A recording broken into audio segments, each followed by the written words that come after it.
সুপ্রিয় দর্শক, আশা করি সবাই ভালো আছেন। আমি হাজির হলাম আজ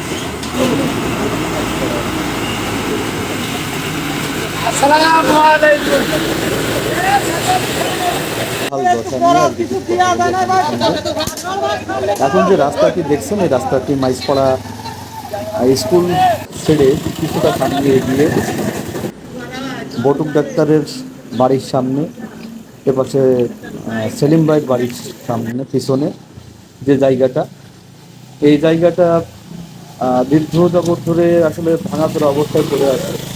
চলাচলের খুবই একটা বেহাল দশা হয়ে দাঁড়িয়েছে আমাদের জন্য।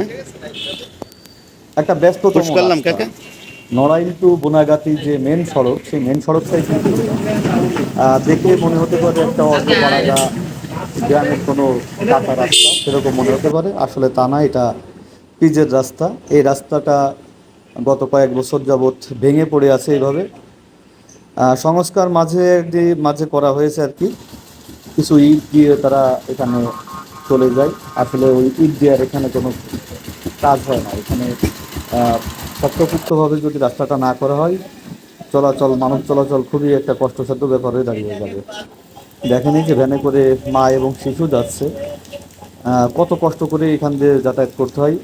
Van, easy bike, cycle, motorcycle, microbus, bus সবই চলে এই রাস্তা দিয়ে।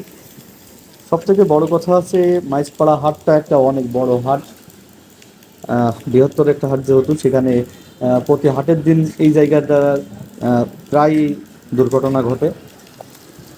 আমরা যারা মাইজপাড়া আসি জানি। এই যে পাশ দিয়ে যে ড্রেনের যে জায়গাটা দেখছেন, বোঝা যাচ্ছে কিনা জানি না, এই ড্রেনটা জসিম ভাই তিনি করেন। এই যে রাস্তাটা দেখছেন, বাচ্চাটা সাইকেল চালিয়ে গেল, এইখান দিয়ে একটা ড্রেন ছিল, এই বাচ্চা যেদিক দিয়ে ঢুকলো ওইখানে একটা কালভার্ট দিয়েছে, ওইটা ভেঙে ওই জায়গার মালিক যিনারা আছেন তেনারা মাটি ভরাট করে দেওয়ার ফলে এখান থেকে পানি নিষ্কাশনের ব্যবস্থাটা বন্ধ হয়ে যায়। এরপর থেকেই মূলত পানি বাধাটা শুরু হয়। রাস্তা ভাঙা গোড়ায় ঠিক আছে, কিন্তু পানিটা থাকতো না এর আগে।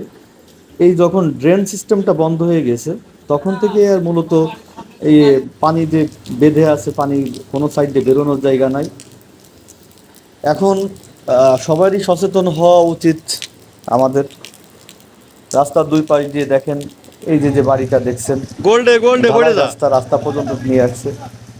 তিনারা যদি চান, এই বাড়ির আশপাশে যিনারা আছেন, যে আমরা একটা কোদাল ধারা কেটে পানিটা বের করার একটা সিস্টেম করে দেব, তাহলে হয়তো এই অবস্থাটা সৃষ্টি হয় না। মানুষ পানির নিচে আসলে কতটুকু গর্ত আছে, কোথায় ভাঙা কোথায় ভালো, এটা তো বোঝা যায় না।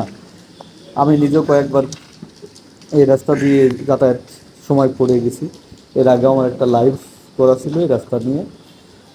আমার বাইকটা ইঞ্জিন প্রায় তলিয়ে যায়, এমন একটা অবস্থা হয়ে গেছিলো, বুঝতে পারছিলাম না যে গর্ত কোথায়।